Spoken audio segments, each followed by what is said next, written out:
সরু টানেলের ভেতরে কঙ্কালসার এক যুবক বেরিয়ে এসেছে পাঁজরের হাড়, দুর্বল শরীর নিয়ে দাঁড়িয়ে আছে কোনো মতে, যেন হালকা বাতাসেই পড়ে যাবেন। তবু একটি বেলচা হাতে চেষ্টা করে যাচ্ছেন কবর খুঁড়তে, আর সেটি তার নিজেরই কবর।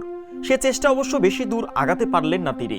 মুক্তির আকুতি জানাতে এক পর্যায়ে মাটিতে বসে ভেঙে পড়লেন কান্নায়। এই দৃশ্য এক ইসরায়েলির, যিনি দীর্ঘদিন ধরে বন্দী রয়েছেন ফিলিস্তিনি প্রতিরোধ গোষ্ঠী হামাসের টানেলে। সম্প্রতি এই ভিডিওটি হামাস প্রকাশ করেছেন, যেটি নিয়ে এর মধ্যে শুরু হয়েছে তোলপাড়। টানেলের ভেতরে যে যুবককে দেখতে পাচ্ছেন তার নাম ডেভিড। বেলচা দিয়ে কবর খুঁড়তে খুঁড়তে বলতে দেখা যায়, আমি এখন নিজের কবর খুঁড়ছি, প্রতিদিন একটু একটু করে দুর্বল হচ্ছি, মনে হচ্ছে এবার কবরেই যেতে হবে। এটাই সেই কবর। কবে মুক্তি পাবো জানি না, কবে পরিবারের সঙ্গে ঘুমাতে পারবো জানি না। তারপরেই কান্নায় ভেঙে পড়তে দেখা যায় ডেভিডকে।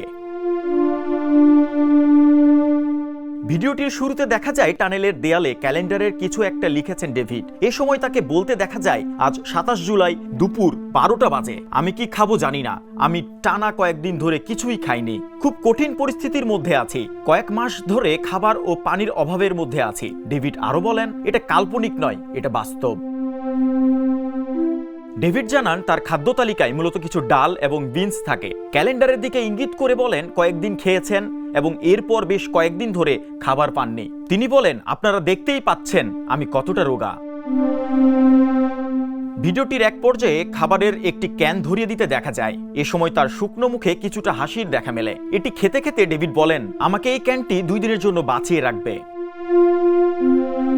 হামাসের হাতে এখনো 49 জন ইসরায়েলি বন্দী আছেন, তার মধ্যে ডেভিড একজন।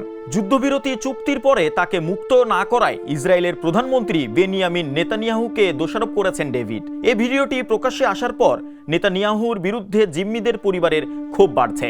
ইসরায়েলের কর্তৃপক্ষ বলছেন, জিম্মিদের এই দৃশ্য দেখিয়ে মনস্তাত্ত্বিক যুদ্ধের কৌশল নিচ্ছেন হামাস।